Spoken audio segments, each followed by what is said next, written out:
Hey there. I am going to be doing a little bit of a brief review and showing anybody who's interested this game, The Last Caretaker.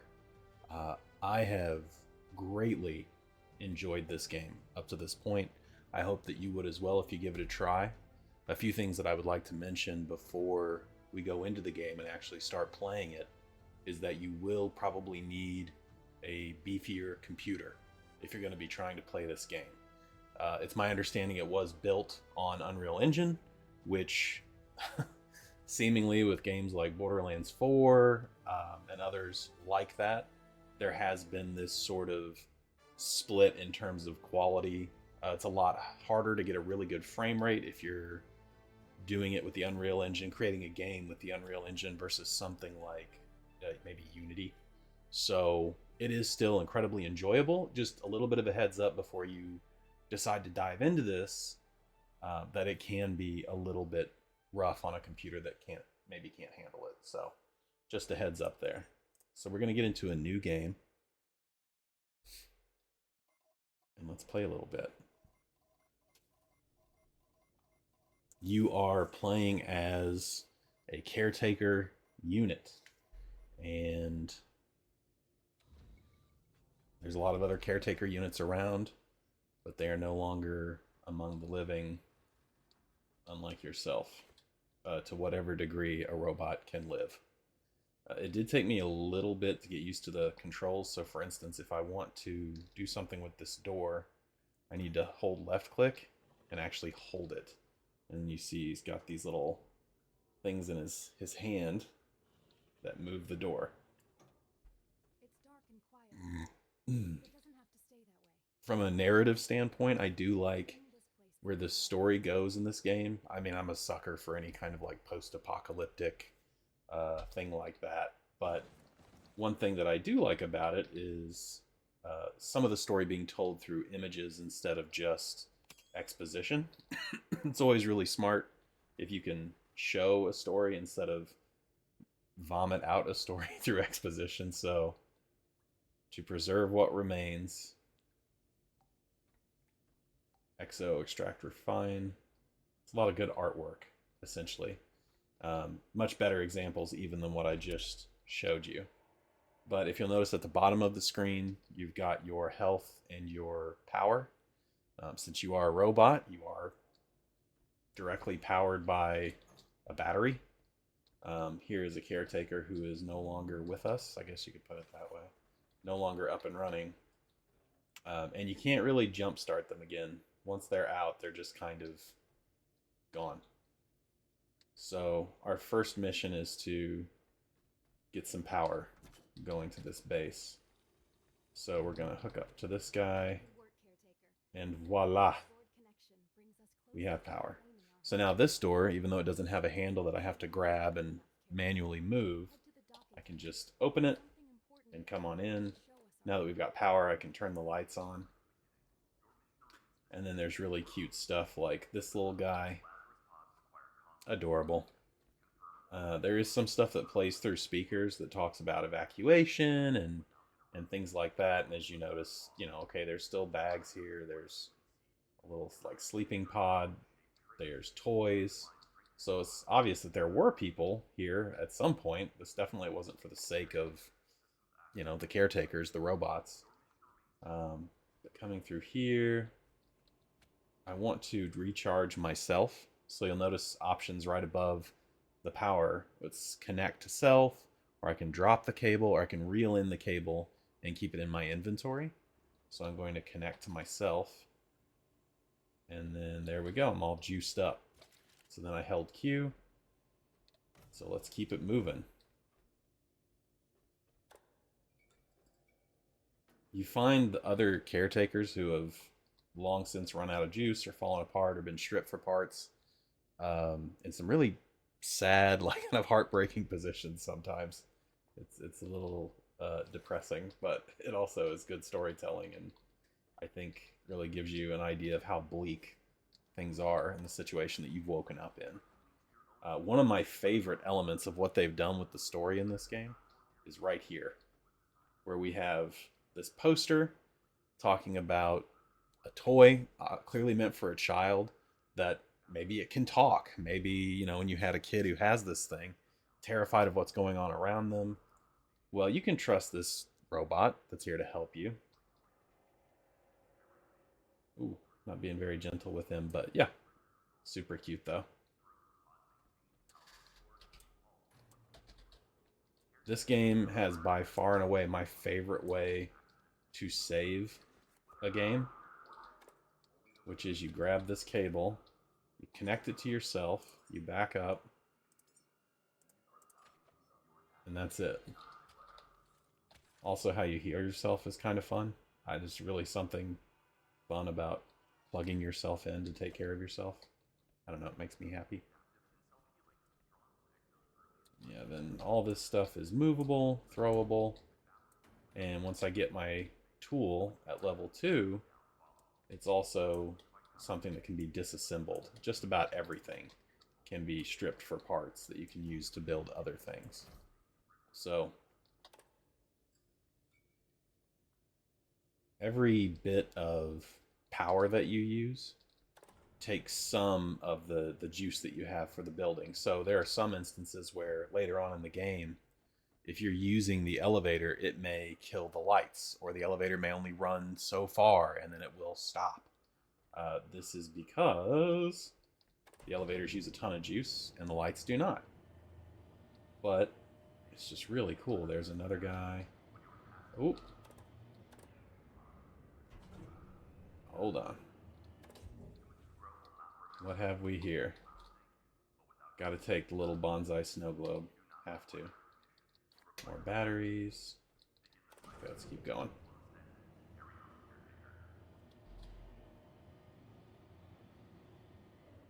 This game, to me, really is reminiscent of things like Subnautica. Um, there's another game, and I'm blanking on it now, which is awful. But, shoot. I don't remember the name of it. I'm getting old, guys. But it's also really good. And it is an exploration game.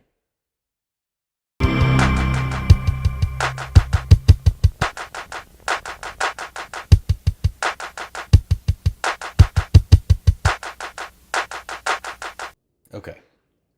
Picking up where we left off. I have to move this stuff again.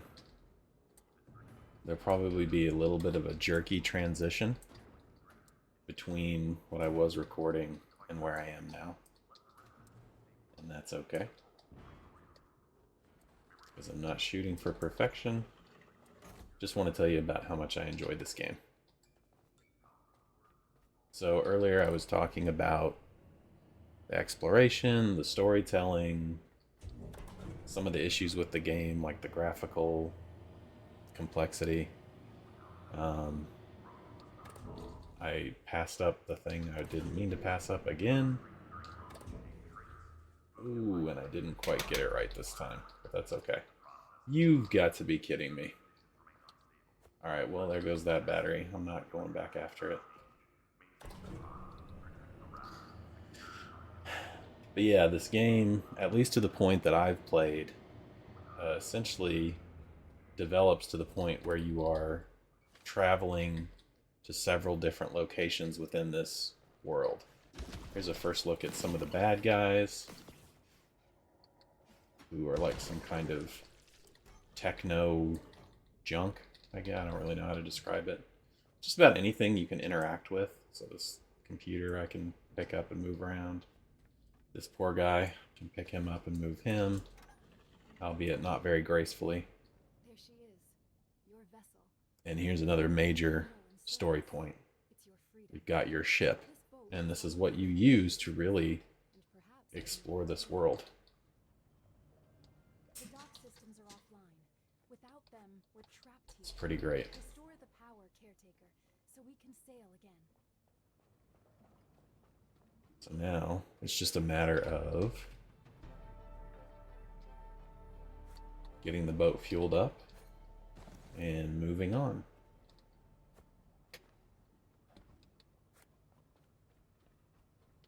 And picking up scraps and stuff along the way, because you're going to need those for building things. I put that here, easily accessible, to kind of help give you an idea of, oh yeah, you can move those and there's things inside there if you go exploring. That way, whenever you come up here and you see this, oh, okay. It's glowing inside there, I can't get here. This is really good, simple stuff about making a game and making it easily understandable what you're trying to get across, which I appreciate a lot. There we go. And now I need to repair this. So, the one tool I've already got, my wrench. I'm going to use the iron that I found. Put him away. And the iron that I found, it came from boxes like this one that fell apart.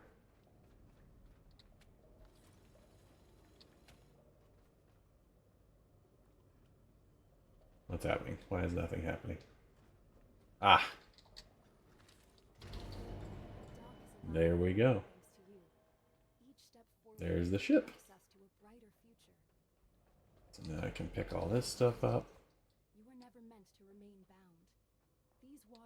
You can't really do anything with the duffel bags. I mean, you can throw them around, you can shred them. There are things you can do, but it's a little bit limited overall. And then if I were to come up here, there's a whole other element to this game besides crafting, which is a big part of it. You do need to craft things. I leveled up, so now I have all these different things that I can upgrade. So I could use my power, my energy more efficiently. I can hold more energy. I can repair and take things apart a lot faster. Pressure. This is something that I think I've seen as a complaint in other parts where people are talking about this game.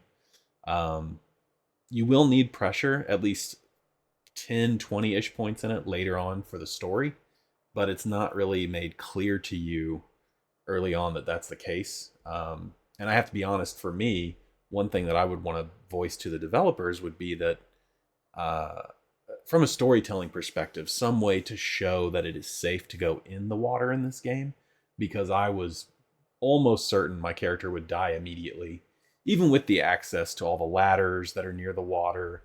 Um, there's just nothing that makes it super, super clear. And usually, if you've got something that's all electrical components in a game, the chance that you can live in water is usually not very good. So there are little things like that that I think could be improved. But overall, I mean, it's still a fantastic game. So I've done some upgrades, and again, let's go here. This is your inventory. Everything is uh, done by weight. I do think there could be some improvements with the interface for sure.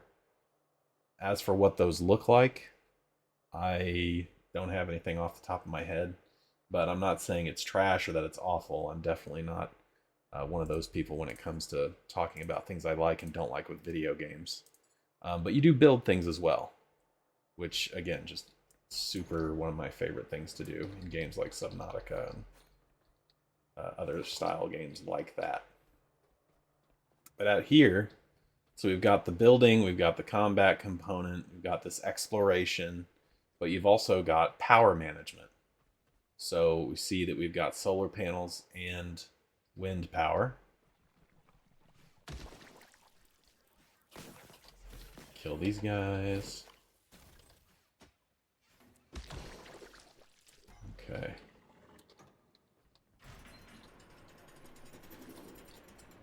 All sorts of little goodies to explore. And again, all of this is just one location of many, many locations. There's also a lot of combat in this in terms of like the weapons that they can give you. You can get a flamethrower, you can use an electric gun, a rifle, a sniper rifle as you get higher up. That's definitely a little bit different from some of the more recent exploration games that I've played, at least. But yeah, you see off in the distance one, two, three, I think four different little islands that you can go and visit just in one direction. and there's plenty more in other areas too. So tons of exploration, a great story. I think one thing also that could really benefit this game would be some audio logs where you're hearing the story as you're moving. Maybe as you progress through certain parts of the game, um, there are things that were stored in your robot chassis that were meant to be unlocked as you play. So you're getting new parts of the story that provide context that you were naive to earlier on because the humans who programmed you deemed that necessary. That maybe there are certain things you shouldn't know until later on, or once you've accomplished certain objectives that they wanted for humanity. But yeah, once you get on the boat, no, didn't mean to do that. Once you get on the boat, the whole game kind of shifts again. Then there's dealing with your power on the boat, the fuel. How do you get more of that? There's clever systems that are in place in this game to help you be self sufficient on your ship. So, for instance, I'm going to hit that. And now the dock is open. So cool. And then I'm going to yoink that cable. Come over here, plug you in. And then you can even change the style in which fuel or electricity is flowing. So I could use my own robot chassis to help power the ship. I won't do that because it would cripple me almost immediately, but I could if I wanted to. Okay, so let's grab this and this. Oh, there's also weight that you have to be really conscientious of with regards to your robot self. You can't just pick up everything forever and assume that you're going to be able to walk around with no issues. That is not the case. So there's different tools that you can use. For instance, like the recycler, which will take all the different things you're finding and then break them down into neat little components for you. You can build things by yourself as this caretaker, or you can use this machine, which will actually do it a lot quicker. Even though most of the time I find myself not really using this guy. It's not super clear. I mean, it tells you what these are for, like methane, oxygen, electricity. And you come across some of these as you go further into the game. But their purpose with regards to this machine it isn't really spelled out. And so for a dumb boomer like me, you really gotta make that a little more obvious. At least that would be my request. But yeah, so now we've got our stuff. Oh my god, stop. Okay. And now we can repair this guy. And repairing is not always the smart thing to do. There are some times where maybe you get somewhere and your ship already has power. You don't necessarily need all the power available on the island that you're on.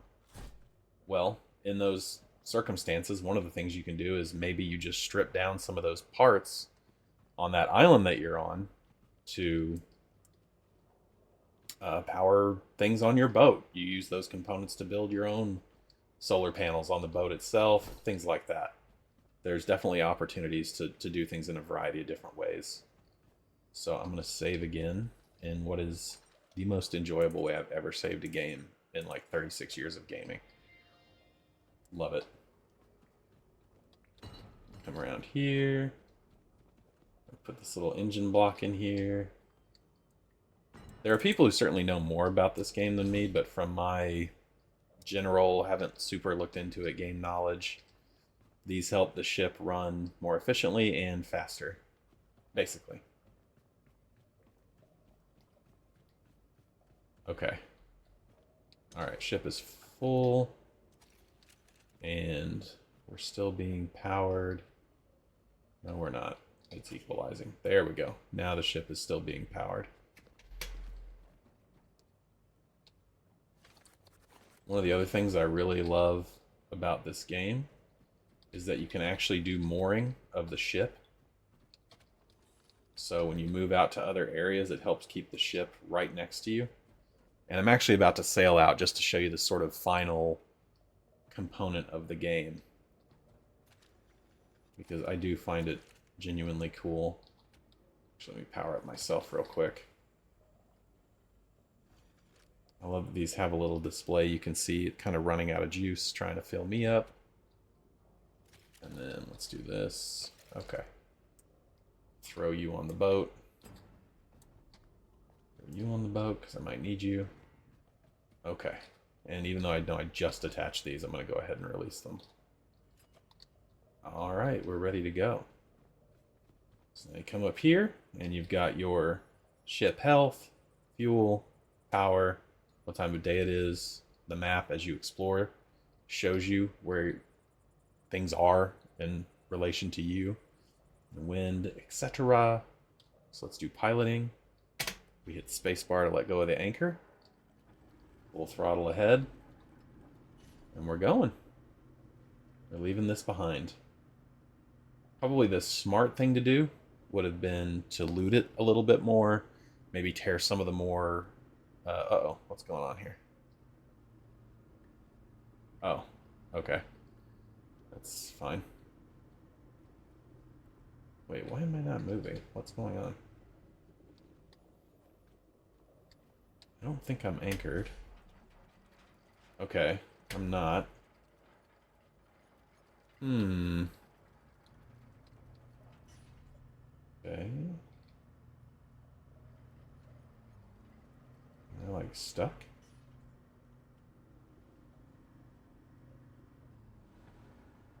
Okay. Weird. I have no idea what is happening. Oh, that's funny.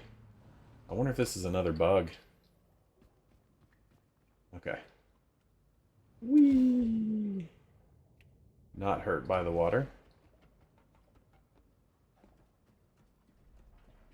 This is pretty much all I have to say about this game.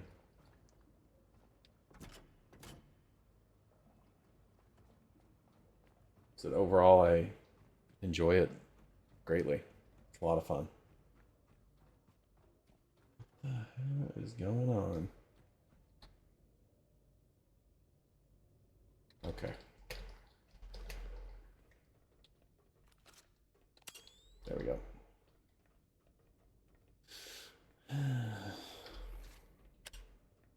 Oh, it ran out of juice as the dock door was coming up.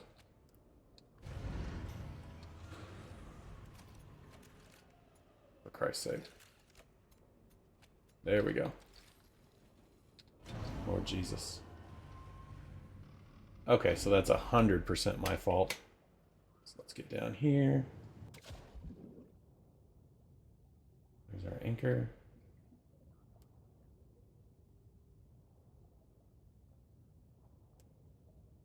One general tip, if somebody watches this and finds it useful, not a critique of the game itself or any feedback, but if you drop this guy, it'll catch a bunch of goodies for you that you can turn into fuel, or you can turn into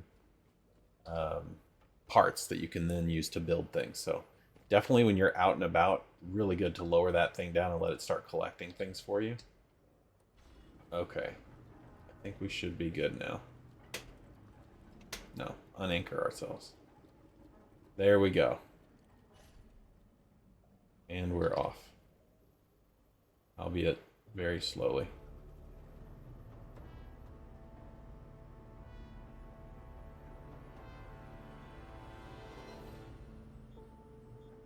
This vessel is more than just machinery. Oh boy, here we go. We're home. No second takes on this, baby. Reclaim the waters humanity once commanded. Yeah, I think the user interface could use a little bit of polish, but otherwise, truly love this game. I love where it's going. The people who made this, right now it's in early access, so even these complaints that I have, really not that valid unless these things just went completely unaddressed, which I don't think they will. These guys do have a roadmap. I would encourage anyone to go to their Steam page. And like I said, if you have the computer that can handle it, give it a shot. And I think I'll end it there, so I'm not just quietly playing this while you're watching this. So, thanks for watching. Bye.